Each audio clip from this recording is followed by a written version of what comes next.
Alright, welcome back. I'm Eshkin and let's get started. So we have covered electrical engineering basics and learned the most used components. Now we will begin a new chapter called digital outputs. By the end of this chapter, you will have a pretty good idea of digital outputs and we will cover a basic programming concepts and make some interesting projects. Let me just change this default name.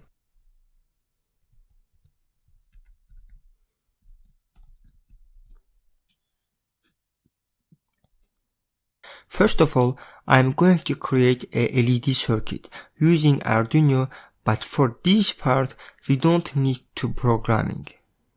Just bring Arduino and breadboard to our workspace.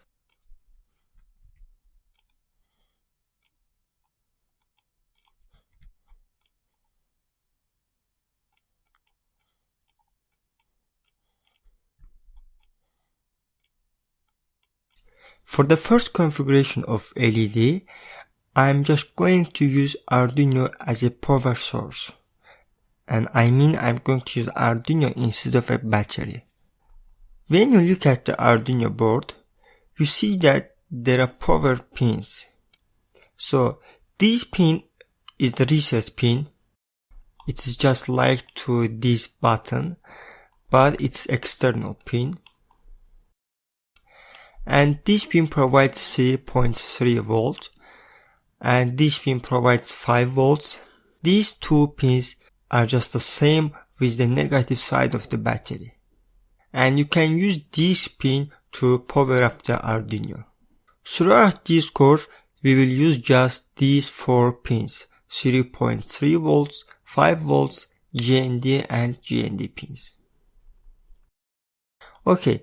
Now I'm going to connect the GND pins, and as we say that this is the negative pin, I'm just going to connect it to the negative side of the Arduino. And this 5 volt pin, I'm just going to connect it to the positive side of our breadboard. So it means that we already give energy to these power rails. As you remember from the previous lesson, I'm just going to connect the negative side of the LED to the negative side of the breadboard. And this time I will use a resistor in our circuit.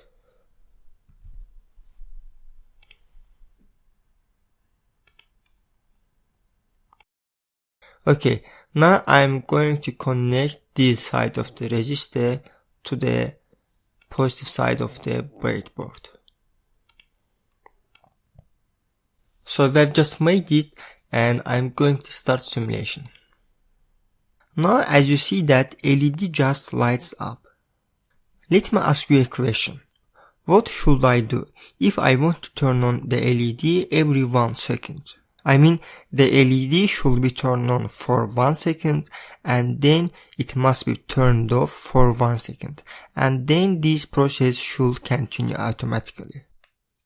In order to make this happen, the positive side of the LED should be connected to the output pin of the Arduino, which you will be able to program it. The digital pins on the Arduino board are the pins from 0 to 13. So why they are called output pins?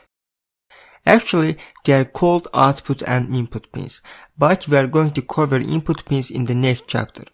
However, I would like to state that we have to define whether the pin is output or input, and for that we need to think about a question, which is, does the energy will go from Arduino's programmable pins to the component or it will go from the component to the Arduino's programmable pins? In this case, our component is LED. And so it means that if you want to turn on the LED, you need to give energy to it. Therefore, we call this LED as an output component. Fortunately, Tinkercad already differentiates output and input components beforehand. Let's change basic components to all. So as you see that, it tells us which component are input and outputs. So the LED is noted as an output component. So stop the simulation and we are going to connect the positive side of the LED to any of the digital pins of the Arduino. So I'm just going to bring another LED and put the resistor. The negative side of the LED must be connected to the negative side of the breadboard.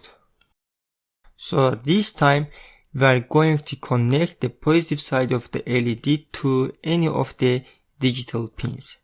Let me just connect this side to the, in our case, let's say it will be pin number 2.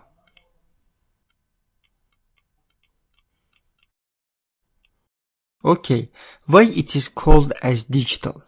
Well, because these pins provide whether 0 volt or 5 volts, and it's the same as low and high that we have learned in lecture 4, building a LED example. If we set the digital pin as low, it means that digital pin will provide 0 volt. Or if we set this as high, it means that it will provide 5 volts and LED will just light up. Let's open the code section and write the program to turn on and off LED every 2 seconds. Delete this default code by just dragging it to this bin icon. Just bring the second block to here. So here it says that set pin 0 to high, but in our case we use pin number 2. Therefore change this number to pin number 2. As you already know that high means that Arduino will give 5 volts through pin number 2. This block means that our LED will just lights up. After turning this LED on, it should wait for 2 seconds. So in order to add wait, go to the control part and select the first block and drag it to the bottom of the first block. Let's write 2 instead of 1. To turn off the LED, go to the output part again and select the second block and snap it to this block. By the way, you can also duplicate these 2 blocks. Just bring the cursor here and right click, then select duplicate and then snap it to here. Let me just delete this block. We need to change this high to low because LED must be turned off. Okay, that's all. Let's simulate and see what happens.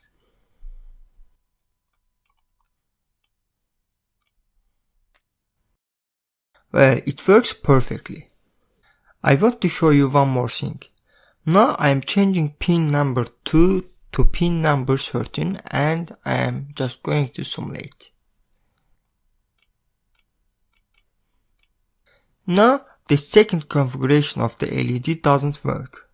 And that's okay because we use pin number 13 instead of 2. But as you see that there is no LED connected to this pin.